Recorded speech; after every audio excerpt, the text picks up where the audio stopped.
반갑습니다. 예, 이제 13번째 주차 베드로 전서를 함께 공부하겠습니다. 이제 학기가 이제 막바지에 들어섰는데 여러분들도 건강 조심하고 끝까지 잘 완주합시다. 예, 베드로서는 베드로의 작품이다고 보는 게 가장 최선입니다. 바요나 시몬이라고 이름하는 이 베드로는 예수님께서 그를 반석이라 게바라 그렇게 불렀는데요. 거기서 이제 베드로라는 이름이 나오는 것이죠. 본래 이름은 시몬입니다. 시몬인데 요한의 아들 시몬인데 게바로 그렇게 불러지고 이게 보통 이름이 되었죠. 초대 교회 지도자의 선봉이고 또한 예수님의 부활에 대한 핵심 증인입니다. 흔히 베드로를 수제자라 그렇게 하는데 그거는 별로 맞지가 않는 것 같아요. 예. 제자 가운데 뭐 이렇게 뭐 수제자를 세워놓고 또 그와 같이 서열 매기는 것은 성경 어디에도 없습니다. 대변인이다. 제자들의 대변인 역할을 했다. 그렇게 보는 것이 훨씬 낫습니다. 자, 고넬료가 어떻게 해서 이와 같이 또 로마에서 이 지금 특히 북부 지역에 있는 그곳에 있는 교회들을 향해서 편지를 하게 된다가를 생각해 보면 일단 베드로가 로마로 가는 그 상황을 한번 생각해 볼 수 있겠습니다. 오순절 이후에 베드로는 사실 초대교회의 강력한 부활의 증인으로 또 12사도들 또 초대교회 대변인으로서 아주 강력한 그런 사역을 진행했습니다. 그렇게 하다가 이제 이 사도행전 10장에 오게 되면 고넬료의 집에 방문하는 그 사건이 일어나게 됩니다. 이것은 본인이 가고 싶어 했던 사건은 아니죠. 예, 성령께서 하나님께 3번이나 그와 같이 환상을 주시면서 가라고 했는데 이 고넬료 집에 방문한 사건이 굉장히 큰 파장을 일으킵니다. 우리 사도행전이나 다른 서신에서는 그렇게 크게 부각되지 않지만은 고넬료 집에 방문한 사건을 통해서 이 예루살렘 교회의 리더십이 바뀌는 사건이 납니다. 예. 12사도 체제에서 12장로 체제로 바뀌는. 예. 왜냐하면 베드로가 고넬료 집에 갔다는 것은 오늘 우리나라로 말하면 우리나라 정치 상황으로 말하면 정치 지도자가 야당 지도자가 북한에 갔다는 것과 맞먹습니다. 그 정도로 큰 파장을 일으킨 것이죠. 왜냐하면 이방인과 유대인은 함께 식탁을 할 수 없습니다. 사도행 10장 48절에 보면 유대인으로서 이방인 집에 이방인과 교제하는 것이 불법이다. 레지티메이트하다. 예, 하고 그렇게 했습니다. 그와 같이 그 당시 사회 분위기가 강력하게 그런 것을 추구하는 사회였습니다. 왜냐하면 마카비 혁명이라는 게 이 흔적을 그 트라우마를 그대로 안고 있기 때문에 유대인의 정체성을 훼손시키는 어떤 행동에 대해서도 아주 강력한 이 강경파 유대인들의 그 심리를 자극할 수 있는 것이죠. 오늘날 우리나라에서 일본이라는 하나의 존재를 생각해 보면 일본과의 어떤 관계는 굉장히 좀 민감한 반응을 불러일으키게 만드는데 그와 같은 여파가 있는 것이죠. 마카비는 이 할례 그리고 안식일 그 다음 음식법 누구와 같이 먹느냐 이 문제 굉장히 중요한 이 3가지가 그 당시 유대인의 이제 소셜 바운다리 사회적 울타리를 쌓는 아주 중요한 축이었습니다. 축이었는데 행동으로 모노데이즘이나 유일신론이나 아니면 성질에 대한 또 이 헌신 이런 것들을 정맥에 나가는데 아주 중요하게 드러나는 3가지 형태입니다. 네. 그런데 이방인 집에 갔다는 거죠. 예, 그것 때문에 결국은 소위 말하는 구설수에 오르게 됩니다. 구설수에 오른다는 말은 상당히 예루살렘 거민들의 이 민심 자체가 이제 이반되는 현상이 일어납니다. 예. 저들은 결국은 이방과 결탁해서 유대인의 정체성을 흐트러며 이방인의 통치를 계속 지속시키는 자들의 일부다. 왜 고넬료가 로마의 그런 백부장이었으니까요. 예. 이런 이제 구술수에 휘말리면서 결국은 이 틈 사이를 가지고 이제 노린 사람이 아그리빠입니다. 아그리빠 1세가 클라우디우스 황제와 굉장히 밀접한 이 그런 관계인데, 아그리빠가 이제 손을 대서 야고보가 참수를 당하고 베드로가 감옥에 갇히면서 이제 그러면서 열두 사도들은 이제 순회 선교사로 활동하게 됩니다. 이 고린도전서 9장 5절에 바울이 그것을 잠시 흘러가면서 언급하고 있는데요. 그러면서 이제 베드로가 안디옥에도 가고 그 다음에 고린도도 방문하고 그러면서 아마 로마로 갔던 것 같아요. 로마 교회는 아마도 아주 초기에 유대 그리스도인들에 의해서 세워졌던 그런 교회입니다.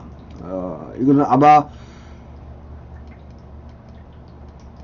BC 2세기부터 2세기부터 이제 로마로 유대인들이 유입되기 시작했는데, 특히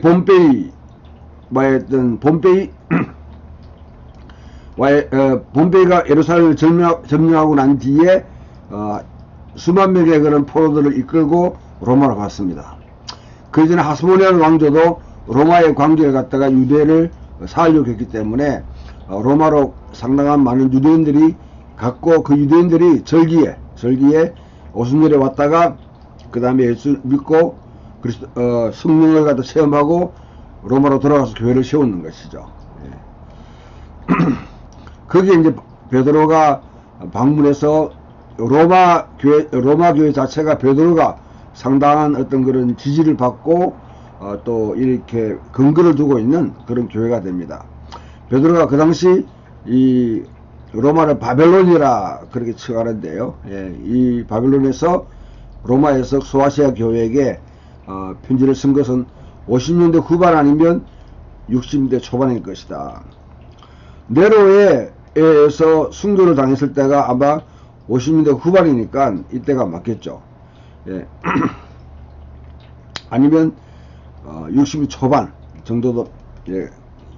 하여튼 이것을 넘지 않는다. 그렇게 일단 우리가 사도행전의 전반적인 그런 상황을 보게 되면 네로의 통치는 넘지 않았다. 그렇게 볼 수 있습니다.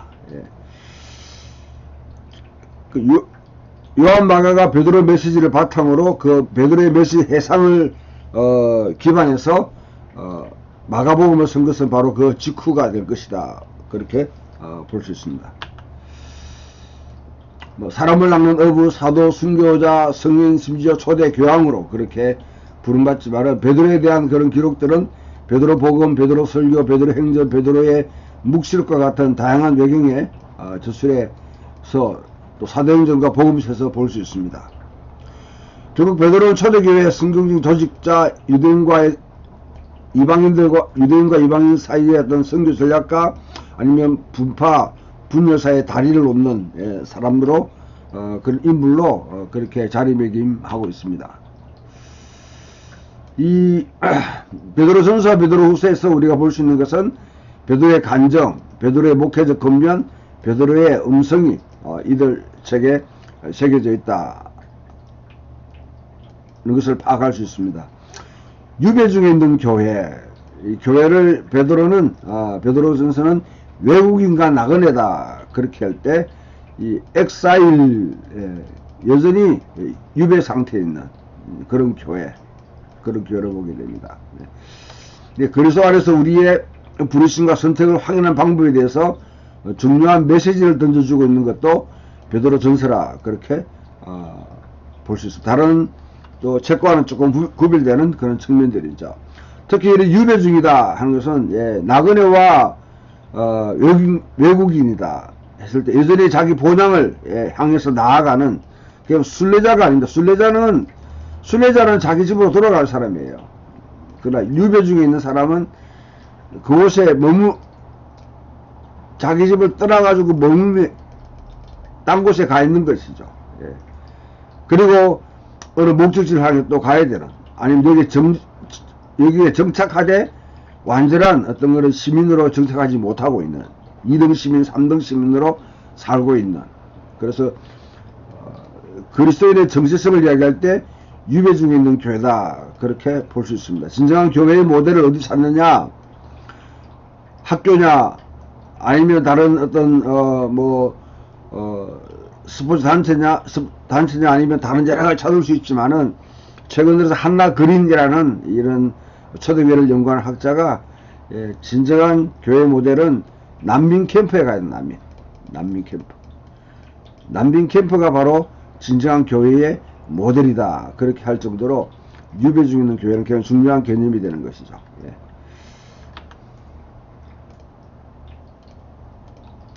이 그림은 베드로가 살던 당시, 그러니까 1세기 당시에 그 갈릴리 미그달이라는 곳이 있는데, 거기서 발굴된 이 원형 그대로 보존하고 있는, 원형은 아니지만 그 자체를 보존하고 있는 배입니다. 배.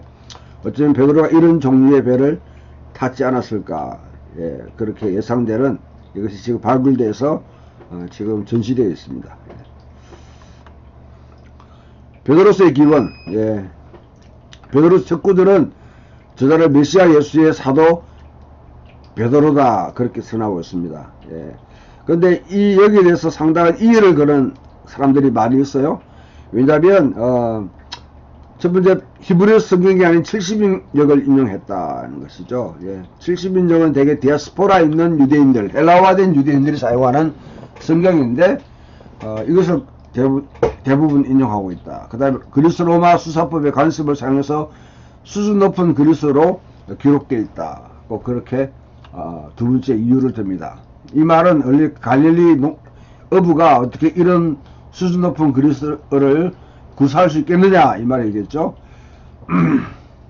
그래서 실제로 교육을 받지 않은 갈릴리 어부였다면, 사도행전에서 보게 되면 학문을 하지 않는 자들이다, 토라를 배우기까지 그런 학습을 거치지 않는 사람이다, 그거 받는 것이죠. 그 불가능하다고 보고 있는 그런 의견으로 이렇게 베드로의 저작설 자체를 부인하는, 그 다음에 또한 네 번째로 바울 위의 저작권들로부터 영향을 받는 흔적들이 베드로 전서에는 많다, 그렇게 또 이야기합니다. 예. 또 다섯 번째, 이스라엘에 나타난 삶의 절정이 기독교인들이 소아시아 북부로 퍼지고 신자들이 도미티아누스, 그 다음에 트라야누스 시대와 같이 박해를 겪었던 후기다, 그렇게 봅니다. 그러면 대개 80년에서 120년 사이, 이 시대를 반영한다 하게 되면 베드로는 60년대 초반 가장 뒤에 초반에 순교를 당했기 때문에 맞지 않는 것이죠. 그래서 베드로의 저작서를 부인하고 하는 사람들이 있습니다.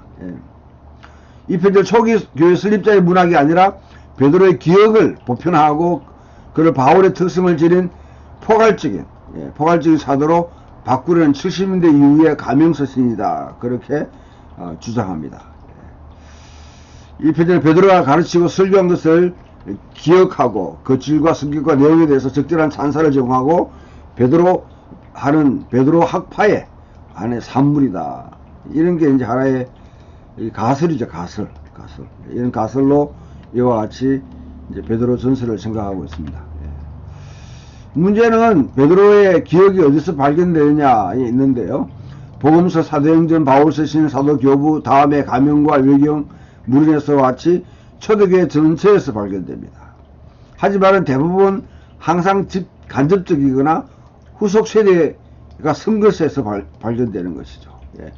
베드로는 자신의 예가 아닌 베드로의 직접적인 목소리는 출처에 결코 발견되지 않습니다. 이런 모든 서신에서도 마찬가지입니다. 그래서 현재 베드로 전서가 진짜 베드로 작품인지 가늠할 수 있는, 통제할 수 있는, 그걸 갖다 가늠할 수 있는 문헌 자체는 현존하지 않습니다. 이런 이제 베드로의 저작서를 지금 이제 소위 말하는 근대사회가 추구하는 객관적인 그런 정리를 대라고 하면 항상 이런 문제가 생기는 것이죠. 이거 근대가 가지고 있는 이런 호기심이 더 문제예요, 뭐게. 1세기 아니면 초대교회에서는 베드로가 썼다는 것을 부인하고 의심하는 사람은 아무도 없었습니다. 근데 근대에 들어오면서 객관적이고 이성에 기반해가지고 찾으려고 하니까 이렇게 이제 스스로 이렇게 증명할 수 있는 근거가 없는 오류에 빠지게 되는 것이죠. 그렇죠. 그러나 고대인들, 특히 1세기, 2세기 초대 그리스도인들은 이런 데에 대해서 전혀 의문을 품지 않았습니다. 이런 게 이제 근대 소위 말하면 역사 비평이 갖고 있는 하나의 맹점이죠, 맹점. 쓸데없는데 관심을 기울이며 이와 같이 의문을 제기하고 부인하고 그렇게 하는 겁니다. 마가복음에는 베드로 사상이 유명했습니다. 사도행전에도 베드로 연설이었습니다. 이들 자는 분명히 각각의 저자의 편집과 각식을 반영하지만은, 그럼에도 불구하고, 역사적 베드로를 복구하려고 하는 모든 시도는 우리가 가지고 있는 출처가 희소성, 아주 희박하고, 그 다음에 그 해석청에 내재된 여러 가지 편집, 각색, 이런 게 있기 때문에 어려움을 겪게 되었습니다. 그렇지만, 베드로 전서를 가명서신으로 이렇게 단정하는 너무 성급하다는 것이죠. 우선, 그리스를 헬라어는 베드로의 능력을 헬라어 구사 능력으로 베드로 능력을 갖다 가소평가해서는 안 됩니다. 베드로는 베세다 출신입니다. 거기는 이방인이 다수를 차지하고 있는 그런 헬라어를 많이 사용하고 있는 지역이었어요. 그래서 또 베드로는 유대인 디아스포라에서 상당한 시간을 보냈습니다.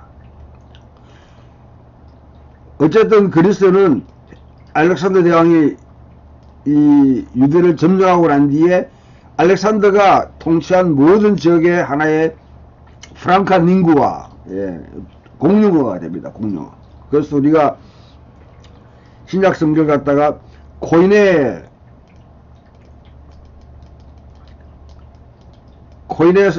이 헬라어라 그렇게 하죠. 이거는 영어로 말하면 커먼.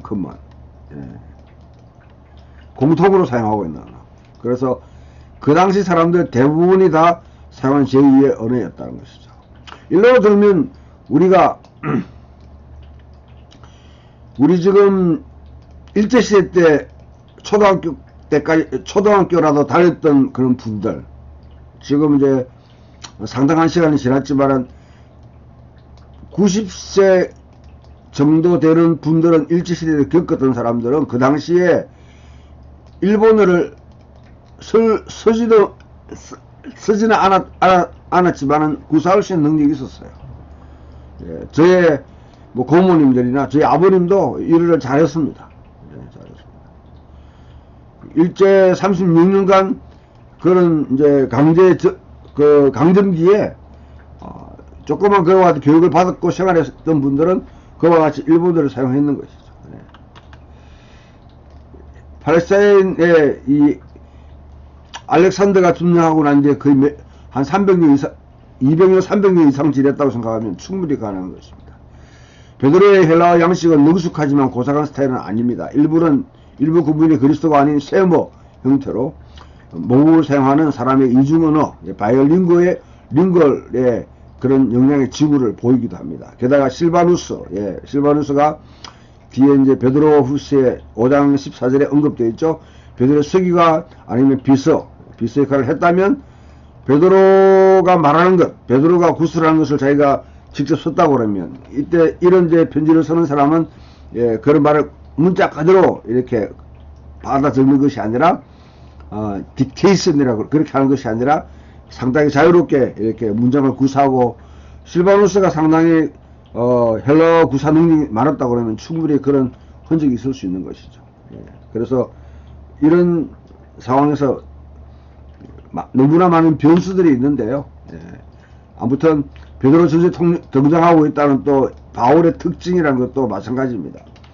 바울의 언어와 강조하는 부분이 바울에게만 국한된 것이 아니라 초대교회의 다른 사람들과 공유되었던 언어들과 사상들이다. 바울만의 독특한 사상은 아니라는 것이죠. 이런 것들이 이제 오해가 돼가지고 자꾸 뭐 야고보서와 이렇게 반대된다든지 아니면 바울만의 어떤 사상으로 보고 그것을 가지고 다른 것은 바울이 영향받았다 안 받았다 이렇게 하는 것은 이거는 증명할 수 없는 논쟁입니다. 예. 언어적인 측면에서 베드로서는 바울로서는 다른 작품으로 보기 어렵습니다. 오히려 일종의 어떤 모음집에 가깝다. 예. 여러 가지 어록들을 기독교계의 다양한 흐름이 통용되게 된 몇 가지 신학적, 상호, 텍스트적, 윤리적 소지들을 통합해 놓고 있습니다. 이 편에 예수 전성의 흔적과 전성 잔재가 그렇게 흔적으로 남아 있습니다. 베드로전서, 야고보서, 히브리서 간에도 줄거리상으로 유사점이 많이 있습니다. 베드로전서의 삶의 정황을 결정짓기 위해서 20년 이후의 인도를 잡을 필요가 굳이 없다는 것이죠. 베드로전서에 나타난 박해는 로마 제국에 의한 탄압이나 공식적인 박해가 아닌 대부분 이제 그리스도인들이 살아가는 가운데 겪었던 사회적 배척, 소외 이런 것을 갖다 언급한다. 그렇게 일상적으로 그리스도인들이 살아간다면 다 겪을 수 있는 그런 어려움이다. 그렇게 충분히 볼 수 있습니다. 자, 결국 베드로가 이들 서시의 저자인지 입증될 수는 없습니다.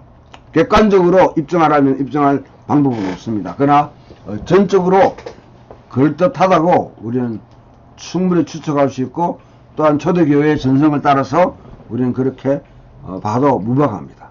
정교적으로 받아들일 때까지 초대교회는 그렇게 인정하고 있었다는 것이죠. 예. 우리보다 훨씬 더 가까운, 또 시대적으로 가까운, 또 그 베드로 이후의 속사도 시대에 많은 증인들을 접하고 있는 그들의 증인이기 때문에 물론 그들 다 우리가 믿을 수 없지만은 검증을 해야 되지만은 충분히 베드로전서 같은 경우에는 베드로의 저작이라고 말할 수 있다는 것입니다. 예. 그래서 우리 베드로전서에서 베드로 자신의 진정한 간증을 듣는데 우리는 아무런 거리낌이 없습니다. 예. 그럼 베드로전서의 기록 연대는 언제냐? 하여튼 여러 가지 상황이 있지만 확실하지 않습니다.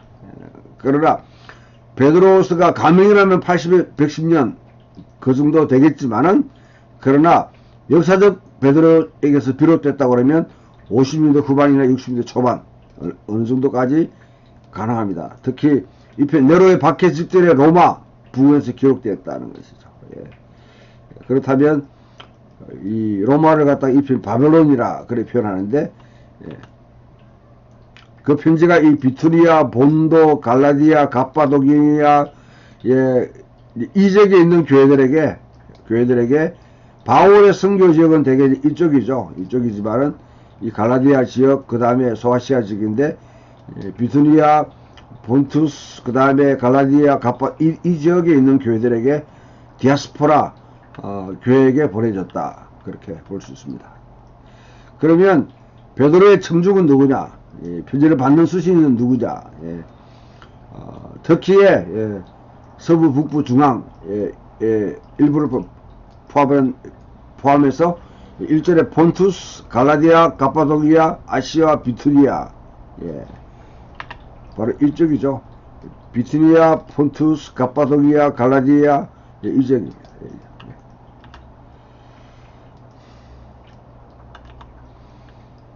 이쪽 어떻게 복음이 소개됐는지 우리가 잘 현존하는 자료는 잘 모르지만은 아무튼 이들도 예루살렘에 방문한 유대인 순례자를 통해서 사도 이자 오순절 사건을 경험하게 되고 예수 운동에 합류하게 되고 돌아가서 그들이 교회를 세웠다. 그렇게 충분히 볼 수 있습니다. 또한 클라우디스 황제가 로마 식민지로 세웠던 지역이기 때문에 로마의 그 통치권 아래 있었던 그런 지역이다. 볼 수 있습니다. 가장 중요한 문제는 여기서 보자면 이 독자들이 유대인이냐 이방인이냐 아니면 둘 다이냐 이 문제입니다.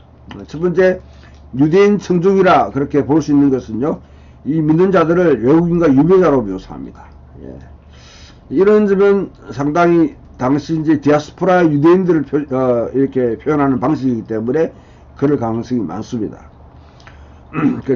유대인 디아스포라로 그렇게 볼 수 있는 것이죠.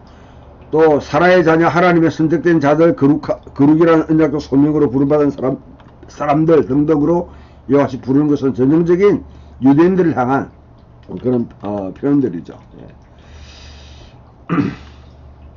청중을 택한 백성 왕같은 제사장 거룩한 나라 하나님의 특별한 소유로 지칭합니다. 예. 이 선택과 거룩함의 주제가 절정을 이루게 되는데 이방인과 명백하게 대조됩니다. 베드로는 또한 할례받은 자의 사도로 그렇게 일컬어집니다. 따라서 유세비우스로부터 칼빈에 이르는 모든 해석자들은 베드로 전서의 청중은 유대인이다 그렇게 봤습니다. 그렇지만 또 이방인에 대한 또 언급도 있어요. 아니면 이방인과 유대인이 함께 혼합됐다 하는 것도 볼 수 있습니다. 예.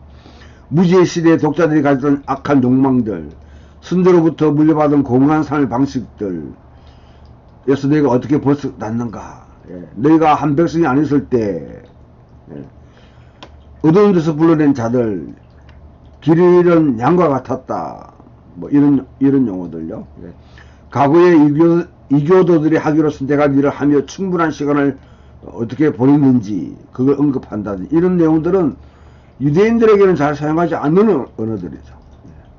이방인들을 대상으로 쓰는 그런 언어다는 것이죠. 예. 그래서 그런 언어가 이스라엘 사람들이 마치 이도교인 것처럼 취급하는 상당히 전형적 유대 내부를 향한 예언적 책망이라고 그렇게도 볼 수 있습니다. 바울이 이방 기성자들을 새롭게 된 이스라엘 백성에게 접붙인 것으로 간주했다는 것이죠. 예, 마찬가지로 표면상 유대인 명칭과 매우 유사한 언어로 이방인들을 그와 같이 표현할 수 있었다. 예, 그런 측면에서는 청중들이 누구냐 하는 것은 불가지론, 예, 모른다 하는 것이 가장 최선입니다. 그럼에도 불구하고 이렇게 이제 우리가 청중에 대해서 생각해 보면 방금 우리가 언급한 유대적인 측면들, 이방인을 향한 측면들 이런 것들이 부각되는 것이죠. 예. 베드로전서 장르와 목적은 뭐냐? 장르 면에서는 베드로전서는 야고보서를 매우 흡사합니다. 금문과 위로가 혼합되어 있는 디아스포라 편지다 그렇게 볼 수 있습니다. 소아시아 그리스도인들에게 사회적 멸시와 비방과 낙인 속에서도 신앙을 지키라 그렇게 건면하기 위해서 쓰여진 편지라는 것이죠. 예. 이들은 국가나 아니면 도시국가에서 공식적으로 이제 뒷받침하는 조직적인 박해에 직면했지는 않았던 것 같아. 사회적 왕따를 당하는 사람이 멸시를 당하는 소외당하는 그런 상황에 있었던 것 같아. 그래서 이 베드로 전서의 이 수신자들의 적들은 그리스도인들을 위험한 사회적 일탈자로 여기고 여기는 지역사회 집단일 가능성이 더 높다 그렇게 볼 수 있습니다.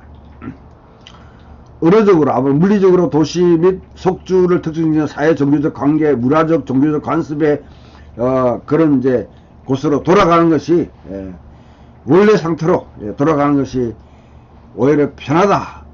그렇게 정상적인 네트워크로 돌아가도록 그렇게 압력을 가하는 집단들입니다.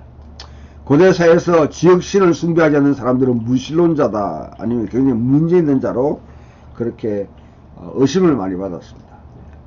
그런 관계 속에서 충분히 그리스도인들이 그와 같이 취급을 받을 수 있었다 그렇게 볼 수 있습니다. 베드로는 신자들에게 그들의 정체성인 하나님의 편결을 강조하면서 굳게 붙잡아라. 끝까지 붙들고 있어라. 흔들리지 마라. 이웃에게 멸시를 받을지 모르지만 하나님 보시기엔 그들은 귀하고 고귀하고 거룩하다는 것이죠. 이스라엘 신성한 역사에 주어진 약속들을 너는 누리고 있다. 거듭남과 정결함과 구속을 경험했다. 썩지 않을 기업 있는 미래의 구원을 고대한다. 이런 식으로 아주 그냥 강력하게 그들을 격려하고 또 붙들고 있습니다. 베드로는 독자들에게 여부인에게 악의를 품을 이유를 주지 말라고 촉구합니다. 뒤에 이제 애매한 고난, 자기 잘못으로 받는 고난, 그런 것을 싸서 자업자득하지 말라는 것이죠. 그리스도인이라는 세례를 통해서 받은 신분 안에 진정한 안식을 누려야 된다. 뭐 그렇게 하면서 예수님이 그들의 죽으심으로 진정한 하나의 본보기를 남겼다. 그 예수님을 따라가도록 주의 깊게 상당히 이제 이 기독론 자체가 구약을 인용하고 인조해 가지고 이렇게 전체를 호소하는 기반이 되는데요. 이 편지를 심각한 어려움에 직면한 그리스도인 청중에게 성경을 적용하는 일종의 기독론적인 이사야서 시편 자문 설명으로 간주될 수 있습니다. 이사야서 시편 자문을 아주 주도 면밀하게 미드라시나 아니면 다른 방식으로 주의해서 그와 같이 설명해 주고 있는 것이죠. 이 정도까지 우리가 앞에 있는 개요를 이제 어느 정도 파악하고요. 이제 본문을 또 그렇게 보겠습니다. 본문을 하고 나면 또 뒤에 시간이 우리가 허용되게 되면 베드로 전서에서 이제 중요한 이슈 중에 하나는 그리스도께서 그 옥에 갇힌 영들에게 역으로 내려가셔서 복음을 전했다, 말씀하셨다, 선포했다 하는 내용이 상당한 또 이슈이기 때문에 그것을 또 더 상세하게 살펴보려고 합니다. 베드로 전서를 보게 되면 편지를 이제 인사말, 그 다음에 예수 그리스도 안에 있는 하나님의 구원에 대해서 계속 2장까지 10절까지 강조하고 이방인 가운데 살아가고 있는 하나님의 백성의 정체성에 대해서 이방 문화 가운데 살아가고 있는 하나님 백성의 그런 정체성 무엇인가, 또 어떻게 살아야 되는가, 삶의 방식에 대해서 그와 같이 특히 도덕적인 또 생활 방식에 대해서 훈계를 하고, 그 다음에 4장 12절부터 5장 11절까지는 지금 받고 있는 고난을 견디라 하는 그런 권면을 합니다. 예수 믿는 것이 편했던 시절은 그렇게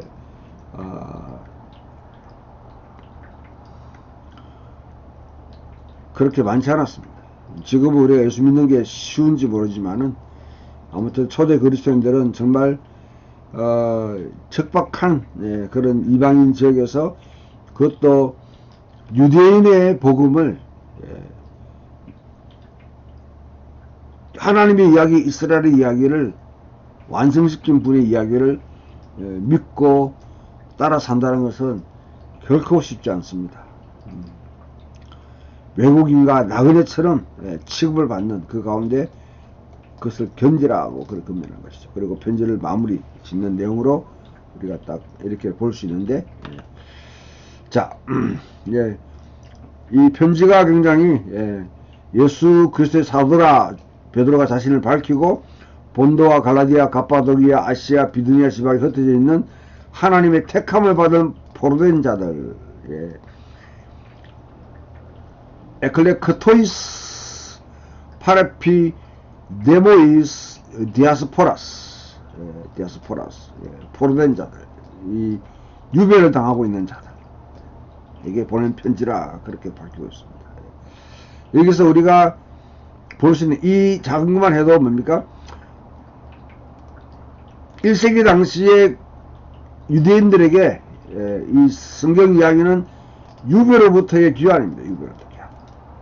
이거는 이사야 40장에서 55장을 갖다가 깊이 읽는 사람이라면 다 그와 같이 유배로부터 어떻게 귀환하느냐, 그게 하나의 이슈입니다. 그러면 야훼께서 시온으로 귀환하시고 12지파가 다시 흩어진 12지파가 시온으로 귀환하고, 그것을 따라서 이방인들이 이제 선물을 들고 시온으로 향해서 순례하는 그 꿈이 이 이사야를 비롯한 이 후기 예언자 문헌에 쭉 나와 있는데요. 그 새롭게 된 이스라엘, 그 가운데서 이제 이 교회라는 것은 새로운 출애굽을 겪었다. 유배로부터 이제 유배 생활을 통해서 유배라는 것은, 출애굽이라는 것은 본래 이렇게 포로로 잡혀있던 곳에서 벗어나서 본향을 향해 가는 그 사건을 일으킨 것이죠. 교회 정체성을 새롭게 된 이스라엘이라 하는 그런 분명한 의식을 그렇게 우리가 발견할 수 있습니다. 여기서. 교회를 어떻게 보느냐? 포로된 자들이다. 포로된 자들. 바벨론의 포로가 잡혀있던 자들. 그들을 향해서 예레미야가 거기 가서 성실히 살면서 그 도시를 위해서 기도하라. 기도하라. 평화를 빌라. 그렇게 했듯이 그 포로된 자의 정체성이 굉장히 애매모호한 그런 상황이 됩니다. 그 땅에 살면서, 이방인 지역에 살면서 어떻게 새롭게 된 이스라엘로 살아야 되는지 그런 의식을 불어넣는 책이라고 볼 수 있습니다.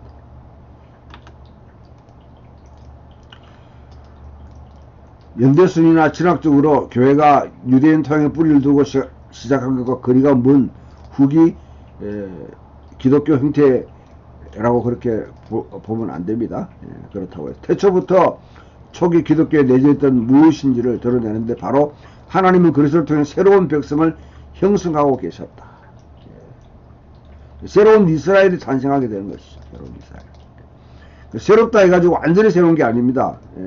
또 이렇게 대체주의, 마치 기독교가 유대교를 대체했다고 하는 그런 생각은 이제는 그런 거는 절대로 뉴 퍼스펙티브가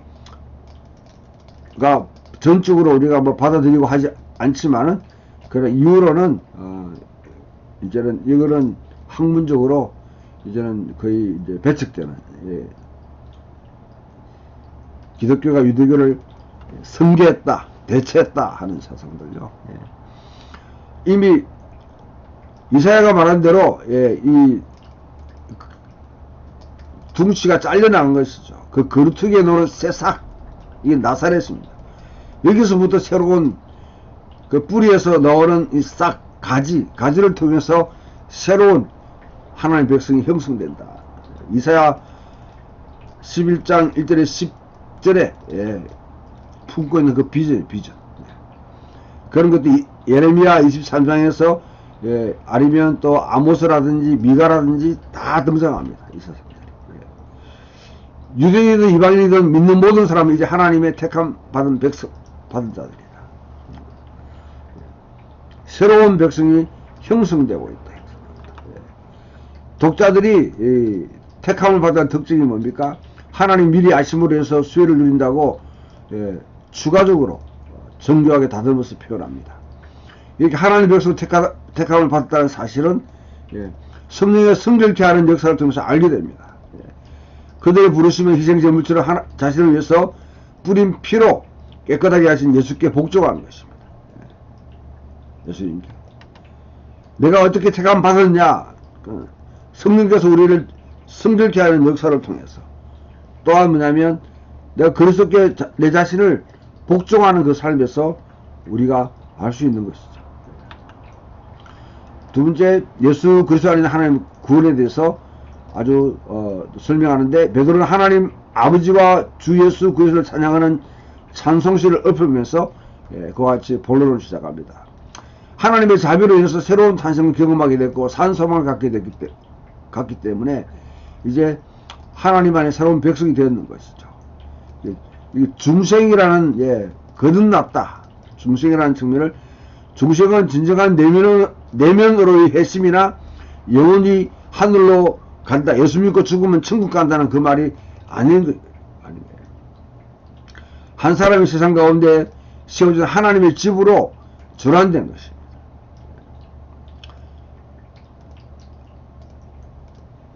한 사람이 이때까지 이 땅에 살고 있는 그리스도인들이 하나님과 거리가 멀고 우상을 숭배하던, 우상의 전당이 됐던 그 집이, 그 가정이 하나님의 집으로 변환되는 것이죠. 하나님의 성도가, 성령이 가시는 곳으로. 이 땅 한 가운데서, 하나님은 이 땅을 포기한 적이 없습니다. 예수 믿고 죽으면 천국 간다는 인식에 잘못된 여러분 도시 속에 빠지면 안 됩니다. 우리는 예수 믿고 죽어서 천국 가는 게 궁극의 목적이 아닙니다. 이 하늘에 간다는 것. 그 다음 세계, 새하늘과 새 땅이 이루어지는 이것이 궁극적으로 우리가 가야 될 목적인 것이죠. 그것을 준비하는 삶입니다. 그러면 현재 삶은 다 연결성이 있다는 것이죠.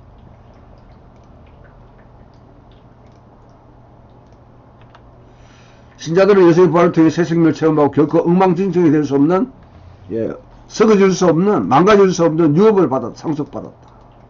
이 유업은 하늘에 있는, 하늘이라는 것은 하나님이 다스리는 영적입니다. 거기에 안전하게 보관되어 있다. 그래서 자꾸 하늘만 또, 여러분, 스카이하고 헤븐하고 구분을 못하면, 자꾸 하늘은 위에 있다고 생각해요. 그러나 여러분, 이 헤븐은 하나님이 다스리는 공간입니다. 대체 하나님이 하늘과 땅을 창조하셨다 했을 때에 우리가 보는 스카이와 그냥 이 땅을 창조했다는 말이 아니고 하나님의 통치 영역과 사람들이 사는 영역을 그렇게 창조했다는 말이죠. 이런 신자들이 이 유업을 어떻게 체험하는가? 하늘에 가기 위해서 유업을 주신 게 아닙니다. 하늘에 가서 누리게 하기 위해서. 적절한 때가 되면 이 유업은 땅에서 변혁돼서 드러나게 됐습니다. 하나님이 창조한 세계를 하나님 포기한 적이 없어요. 예수 그리스도에게 모든 주권과 권능과 영광을 주시면서 진정한 아담으로 진정한 이스라엘로 그와 같이 이 땅을 아담이 실패한 것, 하나님 창조 세계를 돌보는 그 사명, 그 사명이 결국은 예수 그리스도를 통해서 이제 온전하게 시작되는 것이죠. 아담이 실패하고 이스라엘이 실패한 것이. 그래서 새 창조라는 게 시작되는 것입니다. 부활을 통해서, 새로운 생명을 통해서, 변혁된 생명을 통해서 우리는 거기에 참여합니다. 그 참여한다는 것은 하나님의 영광에 참여하는 것인데, 또한 이 땅에서 하나님의 유업을 갖다 누리도록 우리에게 주셨는데 지금은 완전 누리는 게 아니에요. 그러니까 고난이 필요한 것이죠. 그리스도가 고난을 받았기 때문에. 지금 이 땅에서 살면서 하나님의 유업을 누릴 자로 살아간다는 것은 그와 같이 시험받고 또 역경을 겪게 되어 있습니다. 그래서 청중들이 이것을 진짜 알게 되면 내가 이 땅에서 받는 고난 자체가 의미가 있어지는 것이죠. 시련 가운데서 기뻐할 수 있어요. 왜? 우리는 유업을 받은 자이기 때문에. 땅을 받은 자이기 때문에.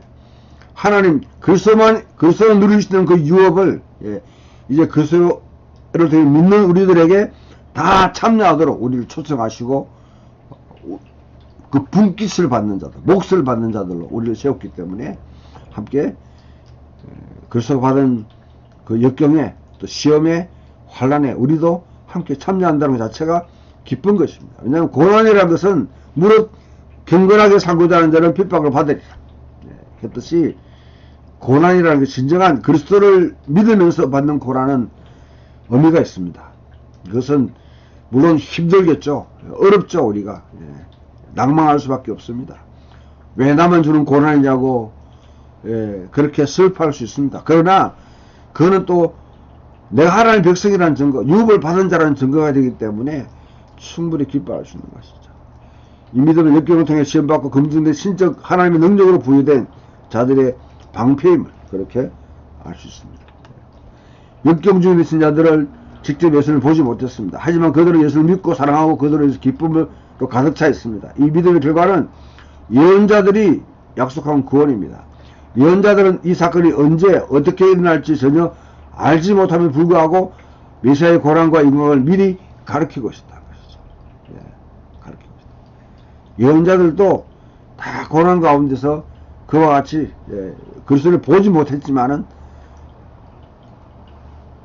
일어날 것을 기대하면서 가르치고 있었습니다. 우리는 이미 그리스도가 이 땅에 오셨고 십자가와 부활을 통해서 하나님 보여 자정하셔서 우리에게 성령을 내보내신 이 그리스도 사건이 완성된 그 가운데 우리는 살아가고 있습니다. 그렇다면 훨씬 더 예언자들보다 유리한 상태에 있는 것이죠. 성령이 우리 속에 내주고 계시고 성령의 은사들로 주셨다. 그러면 훨씬 더 우리 유리한 그런 위치에 있습니다. 여기서 그리스도인으로 살아갈 때 일련의 윤리적인 근거들을 우리에게 주는데, 이 근거들은 신자들의 믿음이 얼마나 가치 있는지, 그리고 그들이 품고 있는 소망이 얼마나 확실함에 따라서 따라오게 되었습니다. 믿음의 가치가 있고 소망이 정말 확실하다고 그러면 자연적으로 이런 윤리적 근거들은 어떻게 살아가야 되는지를 말해주는 것이죠. 문자 그대로 마음과 허리띠를 동이고 온전하게 근신할 준비가 되어 있어야 된다. 이사야 11장에 있는 내용을 지금도 가지고 오는 것이죠.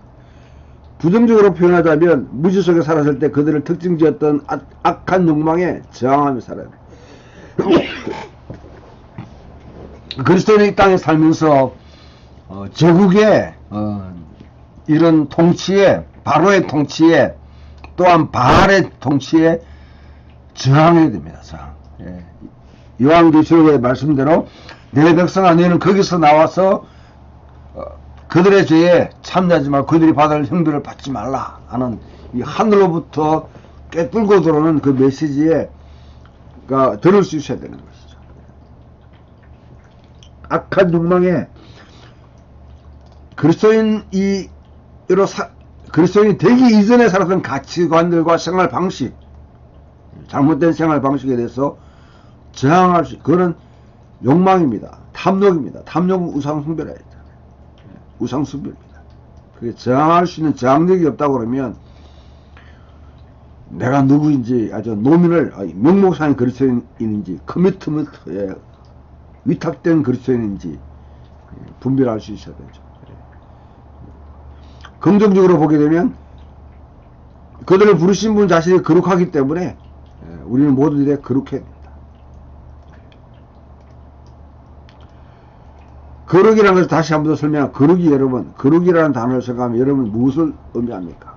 내가 정결케 하고 목욕제게 하고 깨끗하게 해야 되고 흠이 없게, 또 윤리적으로는 죄를 짓지 않고 뭐 그렇게 생각하게 되면 다 좀 도덕적인 윤리적인 측면으로만 보게 되는데, 거룩이라는 단어가 맨 처음에 등장하는 것이 창세기 2장 1절 창세기. 하나님이 6일은 하나님이 일하셨던 것.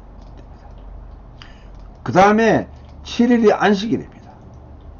안식일을 거룩하게 하셨다.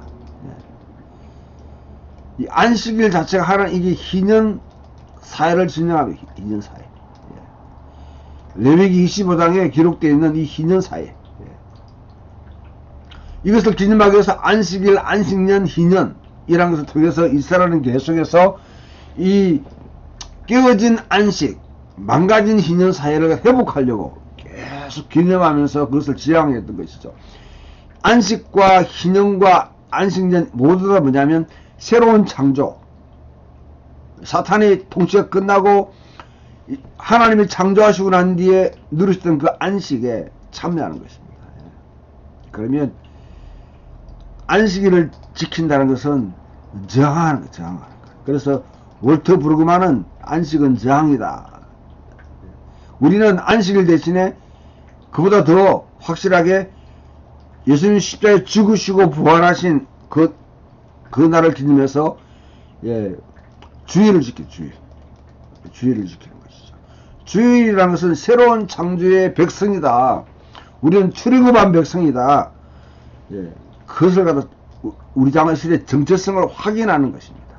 그리고 이 땅에 새로운 창조를 이루어가는 하나님의 백성으로 살아가는 하나의 뚜렷한 표정입니다. 표정. 거룩하다는 것은 내면적인 어떤 그런 도덕성이나 아니면 그것을 1차적으로 이야기하는 것이 아니라 우리의 정체성 자체가 이 세상에 그것과 분명히 구별된 삶이 되어야 되는 것이죠. 오늘날 기독교의 문제는 뭐냐면 이 거룩이라는 것을 잘못 이해하고 있습니다. 기독교의 독특함을 자꾸 상실해서 다른 사람들 어울리려고 해요. 기독교적인 언어를 안 믿는 사람이 와도 이해할 수 있도록 그와 같이 교회의 언어를 바꿔야 된다는 등 그렇게 이야기해요. 그거는 완전 교회가 세속화되고자 하는 아주 그냥 지름길로 가는 겁니다. 교회의 독특성을 가져야 됩니다. 스타벅스가 왜 세계적인 어떤 그런 곳에 그와 같이 세계적인 기업이 되었습니까? 스타벅스는 세계 곳곳에 자기들만의 독특한 어떤 메뉴를 갖고 있습니다. 주문하는 방식도 달라요. 또 쓰는 용어도 다릅니다. 맨 처음에 가면 혼란이 납니다. 주문할 때. 한국 사람은 가게 되면 그냥 아메리카노 얘기만 시키지만은, 그러나 미국이나 이런 데 여기 가면 까다로울 수는 없습니다. 독특성을, 다른 데서는 쓰지 않는 독특한 주문 방식을 그들은 가지고 있어요. 유지합니다. 천명합니다. 그럼에도 불구하고 왜 스타벅스에 모였느냐. 그래서 그런 것을 습득하게 되면 자부심이 생기고, 자기가 이제 브랜드에 충성하게 되고요. 다른 데 가지 않습니다. 다른 브랜드. 기독교가 자기 정체성을, 뚜렷한 정체성을 갖다가 자꾸 이것을 폐지해서 교회 내에 카페를 세운다든지 도서관 세우고 서점 세우고 이렇게 하면서 마치 세상과 집중을 계속 만들고 그렇게 하면 문턱을 낮춘다 했는데, 문턱 같은 건 좋아요. 그러나 독특성 자체를 없이면 안 되죠. 독특성 자체를. 거룩하면 거기서 나타나는 것인데, 구별되는 것인데, 이걸 형식적이라 생각할 필요 없습니다. 이런 거룩함을 우리가 유지해야 된다는 것이죠. 독특하게 그리스도인다운 언어라든지 생활 방식이라든지 사회와 어울리려고 하면 다 무너지게 됩니다.